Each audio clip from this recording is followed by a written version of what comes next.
The year was 1940. France was collapsing. German panzers rolled across Belgium and through the Ardennes like a steel tide, unstoppable, merciless. While tens of thousands of British soldiers scrambled toward the beaches of Dunkirk in desperate retreat, one officer crouched behind a crumbling stone wall in a French village, arrow nocked to a 6-foot English longbow. The medieval weapon, ancient, absurd, belonging to an age of knights and castles, hummed with tension as he drew the string back to his cheek. Through the smoke and chaos, he spotted his target. A German sergeant barking orders, urging his men forward. Jack Churchill released. The arrow flew, and in that moment history shuddered because the last longbow kill in European warfare in over 200 years had just been delivered into the chest of a man who never saw it coming. The world was ending, or so it seemed to the thousands of British soldiers flooding westward through the shattered villages of northern France in late May 1940. The Blitzkrieg, Hitler's lightning war, had torn through the Allied defenses with surgical precision and overwhelming force. Tank columns roared down country roads, Stuka dive bombers screamed from the sky, and the once proud French army crumbled under the relentless pressure of a new kind of warfare. Fast, mechanized, total. The British Expeditionary Force, sent across the Channel with confidence and pride just months before, now found itself cut off, surrounded, pushed back toward the sea. Dunkirk, a small port town on the Belgian border, became the last hope, the final escape route. But getting there meant running a gauntlet of German artillery, machine gun fire, and dive bombers. It meant abandoning equipment, leaving the wounded watching friends fall. It meant chaos. Lieutenant Jack Malcolm Thorpe Fleming Churchill, known to his comrades simply as Jack, though history would remember him as Mad Jack, was not a man built for retreat. Tall, lean, with a hawkish face and eyes that gleamed with something between mischief and madness. He had the bearing of a man who belonged to another century. He was an adventurer, a romantic, a man who had traveled the world before the war, appearing in films, competing in archery tournaments, playing his bagpipes in mountain villages across Europe. He believed in honor, in courage, in the ancient codes of warriors. Modern war, with its cold machinery and distant killing, offended his sensibilities. So when the order came to fall back toward Dunkirk, Churchill made a decision that would define his legend. He would not go quietly. He would fight his way out, and he would do it on his terms. The village was nameless, or at least its name has been lost to history. It sat along the retreat route, a cluster of stone houses and narrow streets choked with rubble and smoke. German forces had been probing the British rear guard all morning, harassing the retreating columns with snipers and machine guns. Churchill's unit, exhausted, low on ammunition, nerves frayed, had taken cover in and around the village, buying time for the main body to escape. The air stank of cordite and burning wood. Somewhere in the distance, artillery rumbled like thunder. Closer, the sharp crack of rifle fire echoed off the walls. Churchill crouched behind a low stone wall at the edge of the village square. His rifle lay beside him, but it was not the rifle that held his attention. Strapped across his back was a longbow, 6 feet of yew wood, handcrafted, strung with linen cord. In a quiver at his side rested a dozen arrows, their steel tips gleaming dully in the gray morning light. It was an absurdity, a relic, a weapon that belonged in a museum or a Renaissance fair, not on a 20th century battlefield. But to Churchill it was more than a weapon. It was a statement, a defiance of modernity. A bridge to the warriors of old, the archers of Agincourt and Cressy, who had once made England feared across Europe. He peered over the wall, scanning the square. Movement there near the church. A German sergeant, recognizable by his uniform and the way he gestured to his men, positioning them for an assault. The man was perhaps 70 yards away, partially obscured by the smoke drifting across the cobblestones. A difficult shot with a rifle. Nearly impossible with a bow. But Churchill was no ordinary archer. He had trained for years, honing his skill in competition and in the wild. He understood trajectory, windage, the subtle physics of the arrow's flight. He understood, too, the psychological power of the unexpected. He lifted the bow, feeling its familiar weight, the smoothness of the wood against his palm. He knocked an arrow, the fletching brushing his fingertips. Drew the string back, feeling the bow bend, the tension building in his shoulders and arms. His breath slowed. The chaos around him, the gunfire, the shouts, the distant explosions, faded into a muted background hum. There was only the target, only the shot. He exhaled halfway, held it, and released. The arrow flew true. It arced through the smoke-filled air, a slender shadow against the gray sky, and struck the German sergeant square in the chest. The man staggered, looked down at the shaft protruding from his body as if unable to comprehend what had just happened, and collapsed. For a moment, the square fell silent. The German soldiers, stunned, confused, searched frantically for the source of the attack. They had heard no gunshot, seen no muzzle flash, only their sergeant, dying, an arrow through his heart. It was medieval. It was impossible. It was terror. Churchill did not wait to savor the moment. He was already moving, slipping along the wall, seeking another angle. He had more arrows, and there were more targets. Over the next 3 days, as the British retreat toward Dunkirk became a desperate scramble for survival, Jack Churchill fought like a ghost from another age. He moved through the chaos with his longbow and his broadsword, a genuine Highland claymore he had acquired years before, killing and wounding German sergeants and NCOs with a precision and audacity that defied belief. Some accounts suggest he killed or wounded around 7 men during those days, though the fog of war makes exact numbers impossible to verify. What is certain is that his presence became known, whispered about among both British and German troops. There was a madman among the British, they said, a man who fought with medieval weapons, a man who laughed in the face of modern war. Churchill's tactics were unconventional but devastatingly effective. He understood that, in the chaos of combat, fear is as powerful as bullets. The Germans, encountering an enemy who fought with bow and sword, were thrown off balance, forced to reckon with something their training had not prepared them for. It was psychological warfare waged by a single man. And it worked. The retreat itself was a nightmare. The roads were clogged with refugees, abandoned vehicles, and the detritus of a broken army. Overhead, German Stukas circled like vultures, diving with sirens screaming to drop their bombs on the helpless columns below. Machine gun fire raked the roads. Men fell, stumbled, kept moving because stopping meant death. Churchill, tall and conspicuous with his bow and sword, seemed to move through it all untouched, as if protected by some ancient enchantment. He rallied stragglers, led small groups through German lines, and more than once turned to face the enemy when others could only run. By the time he reached the beaches of Dunkirk, the evacuation was in full swing. The harbor had been bombed into rubble, so the ships, destroyers, fishing boats, civilian yachts, anything that could float, waited offshore. Soldiers waded out into the cold, dark water, sometimes neck-deep, clinging to life and hope. The beach was a scene of apocalyptic desolation. Thousands of men, standing in orderly lines despite the bombs and bullets, waiting their turn. The air was thick with smoke and the smell of salt and blood. Fires burned along the waterfront, and above it all, the distant rumble of German artillery, drawing ever closer.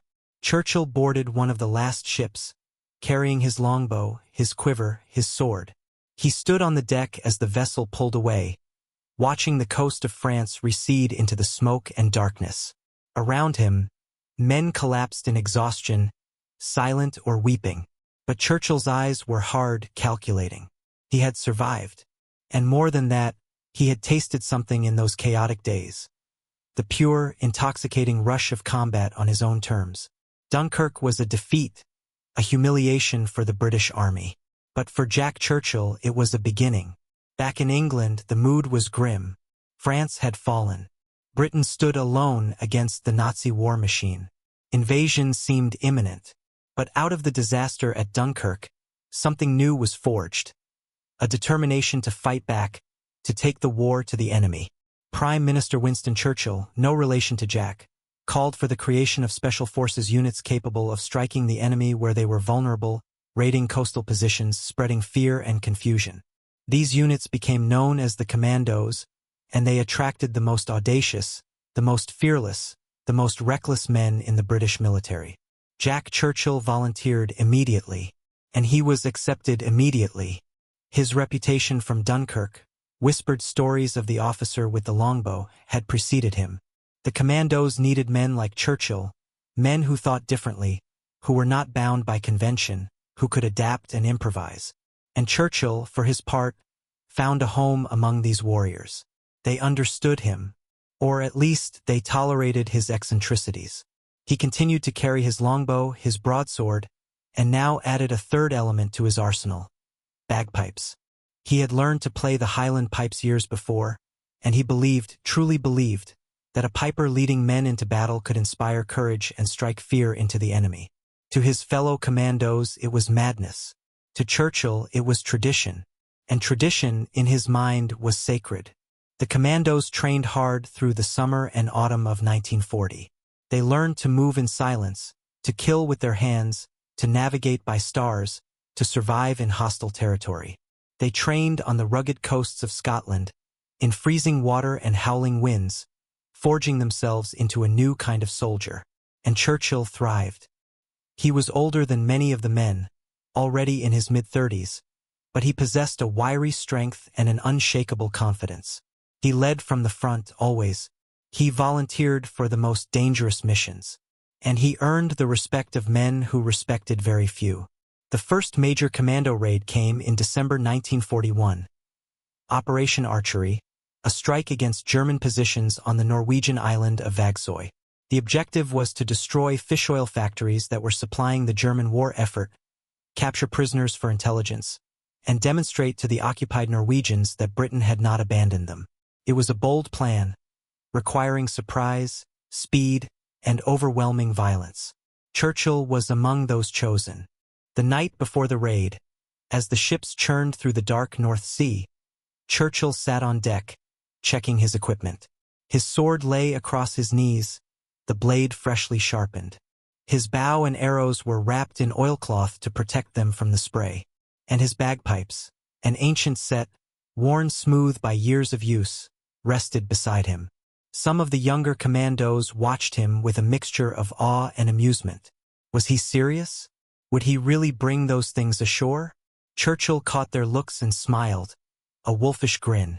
Any officer who goes into action without his sword is improperly dressed, he said. It was a line he would repeat many times over the years, and it became part of his legend. Dawn broke cold and gray over Vagsøy. The landing craft, low and flat, cut through the choppy water toward the rocky shore. The Germans, occupying positions in the town and on the surrounding cliffs, had no warning. The commandos had achieved total surprise. But surprise alone would not be enough. They had to move fast, strike hard, and get out before German reinforcements arrived. The ramp dropped. Churchill stepped off first, bagpipes under his arm. And then, as bullets began to whine overhead and the first German machine gun opened fire, he began to play. The sound, wild, defiant, utterly surreal, echoed across the water and the rocks. It was a lament, a war cry, a sound from another age. The Germans, stunned, hesitated. The commandos, galvanized, surged forward. Churchill played for perhaps 30 seconds, then slung the pipes over his shoulder, drew a grenade from his belt, and hurled it toward the nearest German position. The explosion shattered the morning air. He drew his sword, raised it high, and charged. Behind him, the commandos followed, shouting, firing, overwhelming the defenders with sheer ferocity. The German soldiers, many of them young conscripts and used to combat, broke and ran. Some stood and fought and died. Others surrendered. Within minutes, the beach was secured. The raid on Vagsøy was a success. The factories were destroyed, prisoners taken, casualties inflicted. Churchill himself captured several German soldiers, herding them at sword point back to the landing craft. He fought with a kind of joyous abandon, as if the war were some grand adventure, a game played for the highest stakes. And perhaps to him it was. He had found his purpose, his place. This was what he had been born to do. Over the next 3 years, Churchill fought across multiple theaters of war. He participated in raids along the coasts of Norway and France. He was sent to the Mediterranean, where he led missions in Italy and Sicily. He fought in Yugoslavia, working with partisan forces against the Germans. Everywhere he went, the stories followed. The officer with the sword, the bow, the bagpipes. The man who seemed to belong to a different century, yet who thrived in the most brutal conflict in human history. In Italy, he led a night assault on a German position, moving through the darkness with a small team of commandos. They killed the sentries in silence, Churchill using his sword, the blade slicing through the night with lethal precision. They captured the position without a shot fired, and Churchill held it for hours against counterattacks. His sword in one hand, a rifle in the other, shouting orders and encouragement to his men. When reinforcements finally arrived, they found Churchill standing atop the parapet, sword raised, grinning like a berserker. In Yugoslavia, he worked alongside Tito's partisans, raiding German supply lines and ambushing convoys. The partisans, hardened by years of brutal guerrilla warfare, were initially skeptical of this strange British officer with his medieval weapons. But Churchill won them over, not with words but with action. He fought alongside them, shared their hardships, and demonstrated a courage that transcended language and culture. They began to call him Mad Jack, a name that stuck, and they followed him because he led from the front, because he never asked them to do anything he would not do himself. But war, even for a man like Churchill, exacts a price. In 1944, he was captured by German forces in Yugoslavia after a mission went wrong. He was wounded, exhausted, and outnumbered. For most soldiers, capture meant a prison camp, the end of the war. For Churchill, it was merely an inconvenience. He attempted to escape multiple times, once walking nearly 200 miles through German-occupied territory before being recaptured. He was eventually sent to a concentration camp, Sachsenhausen, reserved for high-value prisoners. Even there, he remained defiant, organizing an escape attempt that nearly succeeded. He was liberated in 1945, near the end of the war, and immediately asked to be sent back into combat. The war in Europe was ending, but the war in the Pacific continued. Churchill wanted to fight, but by the time he was reassigned, the atomic bombs had fallen on Hiroshima and Nagasaki, and Japan surrendered. The war was over, and Jack Churchill, the man who had fought with sword and bow through the most mechanized, industrialized war in history, was left with a strange sense of loss. "If it wasn't for those damn Yanks," he reportedly said, "we could have kept the war going another 10 years. It was a joke, perhaps, or perhaps not." For Churchill, the war had been his element, his purpose. Peace, by contrast, felt mundane. But he adapted. He retired from the military eventually with honors, the Distinguished Service Order with bar, the Military Cross mentions in dispatches. He became an instructor, teaching young soldiers about survival, leadership, and the warrior ethos. He surfed, one of the first Britons to take up the sport. He traveled. He lived a long life, dying in 1996 at the age of 89, an anachronism to the end. But it is not the years after the war that define Jack Churchill's legend.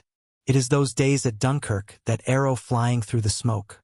It is the sight of him stepping off a landing craft at Vagsøy, bagpipes wailing, sword gleaming.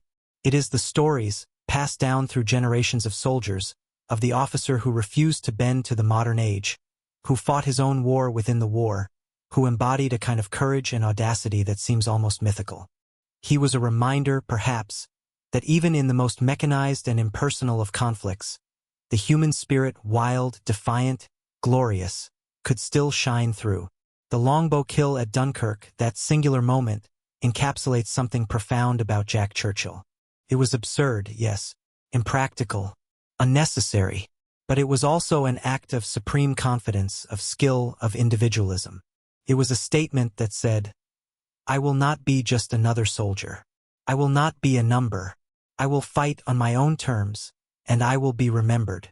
And he was right. Decades later, people still tell the story of Mad Jack Churchill, the last man to kill with a longbow in European warfare, the man who charged into battle with a sword and bagpipes. He became legend, and legends, once born, never truly die. In the end, Churchill's legacy is not just about the weapons he carried or the enemies he killed. It is about the spirit he embodied, the refusal to accept limitations, the insistence on personal honor and courage, the willingness to be absurd and audacious and utterly fearless. He fought a 20th century war with 12th century weapons, and he did it with a smile. He turned the brutality and chaos of combat into something almost poetic, almost noble. He was a warrior out of time, a knight-errant in khaki, a living anachronism who proved that even in the age of tanks and bombers, there was still room for the sword and the bow. And so we remember him. Mad Jack Churchill, the commando with the longbow, the officer with the sword and the bagpipes, the man who refused to let the modern world crush the ancient soul within him. His story is a reminder that history is not just made by nations and armies and technologies. It is made by individuals, by men and women who choose to act, to dare, to be extraordinary. And in that regard, Jack Churchill was extraordinary indeed. If this story moved you, if it made you think about courage, audacity, and what it means to be truly unforgettable, I'd love to hear from you. Please subscribe to join me for more incredible true stories from history. Hit the like button if Mad Jack's legend inspired you, and share your thoughts in the comments below. Here's a question for you. If you could carry one unconventional item into battle, any era, any conflict, what would it be and why? Let's keep the conversation going.